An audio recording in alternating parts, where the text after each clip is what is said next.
Hello అందరికీ welcome to my channel. ఈరోజు Sunday కదా, సండే స్పెషల్ అయితే మా ఇంట్లో చికెన్ కర్రీ చేస్తున్నాం with chapati and raita white rice అనమాట. మీరు ఈరోజు సండే స్పెషల్గా ఏమేమి చేసుకున్నారో కామెంట్ చేయండి. రోజు నేను చాలా హ్యాపీగా ఉన్నా, దానికి రీజన్ ఎవరంటే మా హస్బెండ్. లేగానే చికెన్ కర్రీ ప్రాసెస్ అయితే చూపిస్తా, చూసేయండి. ముందుగా స్టవ్ వెలిగించుకొని దాని మీద బౌల్ పెట్టేసుకోవాలి. బౌల్ హీట్ అయ్యాక ఆయిల్ అయితే వేసేసుకోవాలి. ఆయిల్ అయితే నాన్ వెజ్ ఉన్నప్పుడు ఎక్కువే వేసుకోవాలి, ఎందుకంటే టేస్ట్ అయితే బాగుంటది. ఎక్కువ ఆయిల్ అంటే ఎంతో అనుకునేరు. మనం నార్మల్ కర్రీస్ కి అయితే 2 స్పూన్స్ వేసుకుంటాం కదా, నాన్ వెజ్ ఉన్నప్పుడు 3 ఆర్ 3.5 మనం తెచ్చుకునే నాన్ వెజ్ క్వాంటిటీ బట్టి ఆయిల్ బాగా హీట్ అయ్యాక మనం కట్ చేసి పెట్టుకున్న మిర్చి అండ్ ఆనియన్స్ వేసి కలిపేసుకోవాలి. లైట్ గా గోల్డెన్ కలర్ వచ్చేదాకా, గోల్డెన్ కలర్ వచ్చేంత వరకు మనం తెచ్చి పెట్టుకున్న చికెన్ అయితే వాష్ చేసేసుకుందాం. కొంచెం పసుపు ఉప్పు వేసుకొని వాష్ చేసేసుకోవాలి. చికెన్ కర్రీ మంచిగా టేస్టీగా రావాలంటే నేనైతే ఒక టిప్ చెప్తా, అదేంటంటే ఎప్పటికప్పుడు అల్లం వెల్లుల్లి పేస్ట్ అయితే ఫ్రెష్ గా రుబ్బేసుకొని వేసేసుకోవాలి. చేసిన చికెన్ కర్రీ అయితే నెక్స్ట్ లెవెల్ ఉంటది. సర్లే ప్రాసెస్ కి వచ్చేద్దాం. ఆనియన్స్ గోల్డెన్ కలర్ వచ్చాక అల్లం వెల్లుల్లి పేస్ట్ ని హాఫ్ వేసేసుకోవాలి. ఉప్పు అండ్ సాల్ట్ లో కడిగేసుకున్న చికెన్ పీసెస్ అయితే బౌల్ లో వేసేసుకోవాలి. అల్లం వెల్లుల్లి పేస్ట్ సగమే ఎందుకన్నా అంటే, మిగతా సగం చికెన్ ఒక 50% కుక్ అయ్యాక వేసుకుంటే టేస్ట్ అయితే చాలా బాగుంటది. ఎప్పుడు నేను అలాగే కుక్ చేస్తాను, మీరు కూడా ఈసారి ట్రై చేసి చూడండి. ఏదో వీడియో కోసం ఏం చెప్పట్లేదు, నిజంగా చాలా బాగుంటది. ఈసారి ట్రై చేసి చూడండి. చికెన్ పీసెస్ వేసేసుకుని ఒకసారి కలిపేసుకోవాలి. కలిపేసుకున్నాక చిటికెడంత పసుపునైతే యాడ్ చేసేసుకోవాలి. పసుపు వేసుకున్న తర్వాత మళ్ళీ ఒకసారి కలిపేసి మూత పెట్టేసుకోవాలి ఒక 5 మినిట్స్. అవున్న 5 మినిట్స్ లో ఒక 2 గ్లాసెస్ రైస్ అయితే కడిగేసుకోండి. మీకు తెలుసు కదా మేము రైస్ లో సాల్ట్ వేస్తామని, ఎందుకంటే లాస్ట్ వీడియోలో చూస్తారు కదా.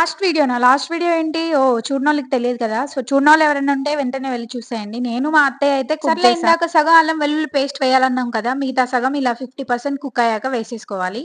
ఏందక్క సగం అప్పుడేసి సగం ఇప్పుడేస్తున్నావు, టేస్ట్ డిఫరెంట్ రాదా అని మీరు అడగొచ్చు. టేస్ట్ అయితే చాలా డిఫరెంట్ వస్తది, అది బ్యాడ్ టేస్ట్ కాదు, గుడ్ టేస్ట్ అనమాట. చెప్పినా మీకు అర్థం కాదులే గానీ ఒకసారి మీరే ట్రై చేసి చూడండి. అది తిన్నాక మళ్ళీ నా వీడియోలో వచ్చి కామెంట్ చేసి మరీ చెప్పండి టేస్ట్ ఎలా వచ్చిందో. అల్లం వెల్లుల్లి పేస్ట్ వేసాక ఒక 2 మినిట్స్ అలా తిప్పుతూ ఉంటే పచ్చి వాసన అయితే పోతుంది. తర్వాత టమాటా ముక్కలను అయితే వేసేసుకోవాలి. చికెన్ కర్రీ జ్యూసీగా రావాలంటే ఇంకొక చిట్కా, టమాటా ముక్కలు వేసాక టమాటా ముక్కల పైనే సాల్ట్ వేయాలి. అలా ఎందుకు వేస్తున్నానో కూడా చెప్తా. చికెన్ ముక్కల మీద వేస్తే గనుక ఆ ముక్కల నుంచి వాటర్ వచ్చి మళ్ళీ తర్వాత ఇంకిపోయి చికెన్ అంతా పీసెస్ లాగా అయిపోతుంది. చూడడానికి జ్యూసీగా ఉండదు, తినడానికి టేస్టీగా ఉండదు అలా చేస్తే. టమాటా ముక్కల మీద సాల్ట్ వేయడం వల్ల టమాటాలు అయితే మెత్తగా మగ్గిపోతాయి, ప్యూరీ లాగా. ఇవి కూడా థిక్ కన్సిస్టెన్సీలో వస్తది. టమాటాలు మెత్తగా స్మాష్ అయ్యాక ఇలా అయితే కలిపేసుకోవాలి. కలిపేసుకున్నాక కారం వేసేసుకోవాలి. కారం అయితే మీ ఆప్షనల్, స్పైసీ తినే వాళ్ళు 3 టేబుల్ స్పూన్స్ వేసుకోండి. స్పైసీ వద్దు సప్పగా వద్దంటే 2 టేబుల్ స్పూన్స్ సరిపోతాయి. మేము స్పైసీ తింటాం కాబట్టి 3 టేబుల్ స్పూన్స్ వేసుకుంటున్నాం. ఇంకేముంది, కారం వేసుకున్నాక ఆల్మోస్ట్ కర్రీ అయిపోయినట్టే కదా. కారం వేసేసుకొని కలిపేసుకోవాలి. అయిపోయిందంటే గ్యాస్ ఆఫ్ చేసేరు కాదండోయ్,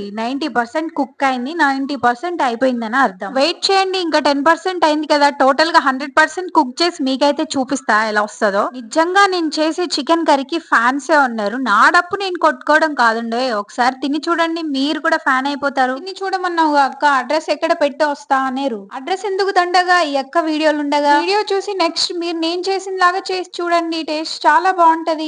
అయ్యో మెయిన్ గా ఒకటి చెప్పడం మర్చిపోయా, అదేంటంటే పెరుగు. అవును, పెరుగు చికెన్ కర్రీలో పెరుగేస్తున్నా. పెరుగేయడం వల్ల చికెన్ కర్రీ టేస్ట్ అయితే డబల్ అవుతది, చాలా టేస్ట్ ఉంటది. నేను ఎప్పుడైనా చికెన్ కర్రీలో పెరిగేసి వండారా చెప్పండి కామెంట్ లో. పెరుగు వేసుకున్న ఒక 2 మినిట్స్ లో ఒక 2 గ్లాసెస్ అయితే వాటర్ పోసేసుకోవాలి. వాటర్ పోసేసుకొని అలా అలా కలిపేసుకొని ఒక 5 మినిట్స్ మూత పెట్టేసుకొని 5 మినిట్స్ తర్వాత మూత తీసి ఆచివారి గరం మసాలా వేసుకొని చూడండి, స్మెల్ అయితే అదిరిపోతది. వేసుకోమన్నా కదా అని ఇంతింత వేసుకునేరు, కొంచెం వేసుకోండి చాలు. స్మెల్ అయితే సూపర్, ఎప్పుడెప్పుడు తినాలా అనిపిస్తుంది నాకైతే. మసాలా వేసుకున్న ఒక 2 మినిట్స్ కి కర్రీ అయితే రెడీ అయిపోయింది. చూడండి ఎంత జ్యూసీగా ఉందో. కర్రీ ఉన్నప్పుడు వైట్ రైస్ అయితే రొటీన్ కదా, దాని మీద ఏదో ఒకటి ఉండాలనేసి నేనైతే చపాతీ చేస్తున్నా. అలాగా పూరి అయినా చపాతీ అయినా లేదా జొన్న రొట్టెలైనా చేసే వాళ్ళు ఉన్నారా కామెంట్ చేయండి. చపాతీ చేస్తున్న టైంలోనే కింద ఆంటీ వాళ్ళైతే వచ్చారు పైకి. ఆంటీ వచ్చి రాగానే నన్నైతే తెగ పొగడేస్తుంది.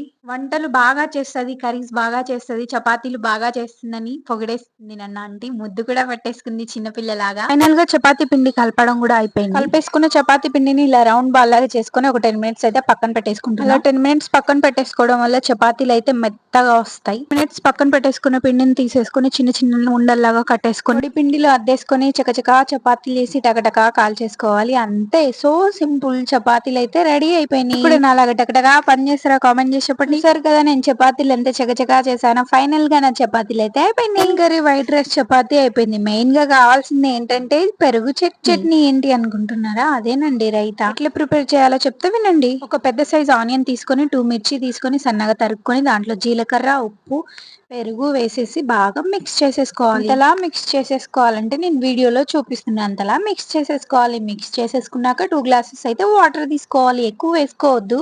మరి వాటర్‌లా చేసుకుంటే టేస్ట్ బాగుండదు. కొంచెం థిక్‌గానే ఉండాలి. అయితేనే టేస్ట్ అయితే బాగుంటది. ఫైనల్‌గా రైతా కూడా రెడీ అయిపోయింది. నెక్స్ట్ తినడమే మిగిలిపోయింది. తినాలంటే అన్ని ఒకే చోట ఉండాలి కదా! అందుకే ఒకే చోట పెట్టేస్తున్నా. అన్నీ ఒకే చోట పెట్టేసా. మా ఆయన కోసం వెయిట్ చేస్తున్నా. మా ఆయన అయితే వచ్చేస్తున్నారు. సో వీడియో తీద్దాం. మా ఆయన రానే వచ్చేసారు. నేను, మా ప్రియమ్మ అండ్ మా దీక్షిత ఈ కళ్ళతో వెయిట్ చేస్తున్నాం.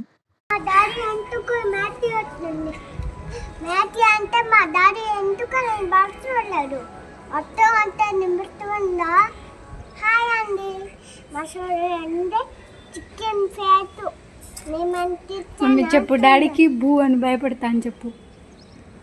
డాడీ భయపడతా ఉండు. ఇక్కడ ప్రియమ్మ వాళ్ళ డాడీని అయితే భయపడదామని చూస్తుంది.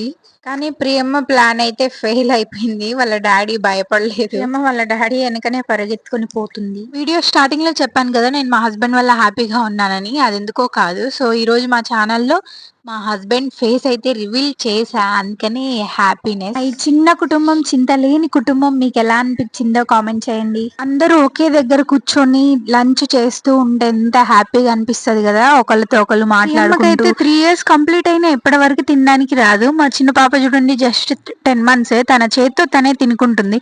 ఎంతైనా ఫస్టే సెకండే. ఫస్ట్ వాళ్ళు తినకపోయినా సరే సెకండ్ పుట్టిన వాళ్ళు తినేస్తారు. ఈ చిన్న కుటుంబం చింత లేని కుటుంబం మీకు నచ్చినట్లయితే లైక్ చేయండి. హాయ్ అండి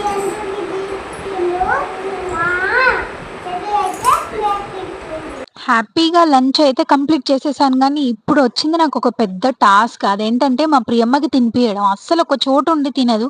అటు ఇటు తిప్పుతా ఉంటది. తిన్న అన్నం కూడా అరిగేలాగా తిప్పుతుంది మా ప్రియమ్మ. అండ్ మా అమ్ములు అయితే ఒకే చోట కూర్చొని తినిద్ది, మంచిగా ఆడుకుంటది. మా ప్రియమ్మ అలా కాదు. అండ్ వీళ్ళిద్దరు ఆటలో మాత్రం ఏ మాత్రం తగ్గేది లేదు. ఇద్దరు బాగా ఆడుకుంటారు. చూడండి అక్క కారు నడుపుతుంటే చెల్లి ఎలా నవ్వుతుందో వెనక. అమ్ములుకి ఆ కార్ అంటే చాలా ఇష్టం. ఎంతలా అంటే ఆ కార్ కనిపిస్తేనే చాలు దాని కళ్ళల్లో హ్యాపీనెస్ మాటల్లో అయితే చెప్పలేం. ఆట విషయంలో మాత్రం తగ్గేదే లేదన్నట్టు ఆడతారు ఇద్దరు. ఆడి చివరికి కొట్టేసుకొని ఇద్దరు ఏడుపు స్టార్ట్ చేస్తారు. ఇద్దరు మిత్రులై శత్రువులై మళ్ళీ మిత్రువులైతారు. అక్క తినుకుంటూ బండి నడుపుతుంటే చెల్లి వెనక కూర్చొని ఎంజాయ్ చేస్తుంది. మీరు ఒకటి గమనించారో లేదో, 2 చేతుల్ని ఆ టాయ్ కార్ ని చూడండి ఎలా పట్టుకుందో, కింద పడిపోతానని ఎంత భయమో దానికి. ఆ టాయ్ కార్ ని ఆపితే గానీ అమ్ములు అయితే ఆ చేయి వదిలిపెట్టదు. అక్క కార్ ఎక్కిన సంతోషంలో ఎక్స్ప్రెషన్స్ ఏదేదో ఇస్తుంది అమ్ములు. ఎక్స్ప్రెషన్స్ కి మీనింగ్ ఏంటో నాకైతే తెలియట్లేదు. మీకు ఏమన్నా తెలిస్తే చెప్పండి. ఈ రోజు సండే అయితే మాకు ఇలా గడిచిపోయింది మా పిల్లలతోటి అండ్ కుకింగ్ వీడియో తోటి. ఈ వీడియో మొత్తం మీకు ఎలా అనిపించిందో కామెంట్ చేసి చెప్పండి. మా ఇద్దరు అమ్మాయిల అక్క చెల్లెల బాండింగ్ ఎలా అనిపించిందో కూడా చెప్పండి. కొత్తగా ఎవరైనా మన ఛానల్ ని చూస్తున్నట్టయితే లైక్ చేయండి, సబ్స్క్రైబ్ చేయండి అండ్ షేర్ చేయండి. ఈ వీడియో ఎలా ఉందో కామెంట్ చేయండి. బాయ్ అందరికి. See you on next video.